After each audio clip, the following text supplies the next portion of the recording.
மற்றும் ஒரு அண்மைச் செய்தி. ஜூன் 21ஆம் தேதி நீட் மறு நுழைவுத் தேர்வு நடைபெறும் என தேசிய தேர்வு முகமை அறிவிப்பை வெளியிட்டுள்ளது. MBBS, BDS உள்ளிட்ட மருத்துவ படிப்புகளில் சேருவதற்கான நீட் தேர்வு கடந்த மே 3 நாடு முழுவதும் நடைபெற்றது. நாடு முழுவதும் 22,80,000 பேர் எழுதிய நீட் நுழைவுத் தேர்வில் வினாத்தாள் முன்கூட்டியே கசிந்தது அம்பலமானதால் தேர்வு ரத்து செய்யப்பட்டது. நீட் வினாத்தாள் கசிவு தொடர்பாக ராஜஸ்தானை சேர்ந்த பாஜக நிர்வாகி உட்பட 7 பேர் இதுவரை கைது செய்யப்பட்டுள்ள நிலையில் தற்போது ஜூன் 21ஆம் தேதி நீட் மறு நுழைவுத் தேர்வு நடைபெறும் என தேசிய தேர்வு முகமை அறிவிப்பை வெளியிட்டுள்ளதை அண்மைச் செய்தியாக பார்த்து வருகிறோம்.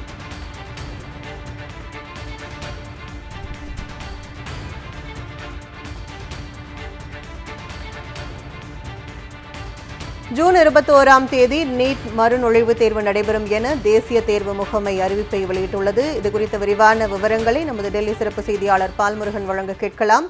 வணக்கம் பால்முருகன், விரிவான விவரங்கள். அதாவது நீட் தேர்வு வினாத்தாள் கசிந்ததை தொடர்ந்து கடந்த ஜூன் 3ஆம் தேதி மே 3ஆம் தேதி நடைபெற்ற தேர்வு ரத்து செய்யப்பட்டதாக கடந்த வாரம் அறிவிக்கப்பட்டது. இதனைத் தொடர்ந்து தற்போது மறு தேர்வுக்கான தேதி அறிவிக்கப்பட்டிருக்கிறது. ஜூன் 21ஆம் தேதி மறு தேர்வு நடத்தப்படும் என்று தேசிய தேர்வு முகமை அறிவித்திருக்கிறது.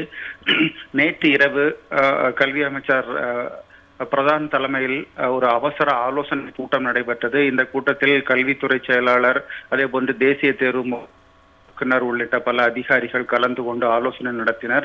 இந்த ஆலோசனை கூட்டத்துக்கு பிறகுதான் ஜூன் மாதத்திற்குள் தேர்வை நடத்தி முடிக்க வேண்டும் என்று திட்டமிடப்பட்டது. அதன்படி தற்போது ஜூன் 21ஆம் தேதி மறு தேர்வு நடத்தப்படும் என்று அறிவிக்கப்பட்டிருக்கிறது.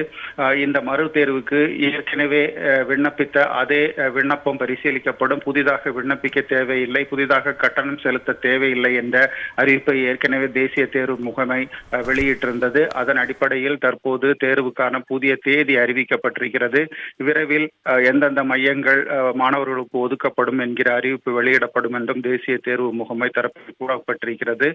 வரும் 21ஆம் தேதி, அதாவது ஜூன் 21ஆம் தேதி மறு தேர்வு நடத்தப்படும் என்ற அறிவிப்பு தற்போது வெளியாகி இருக்கிறது. கற்பகம், விவரங்களுக்கு நன்றி பால்முருகன்.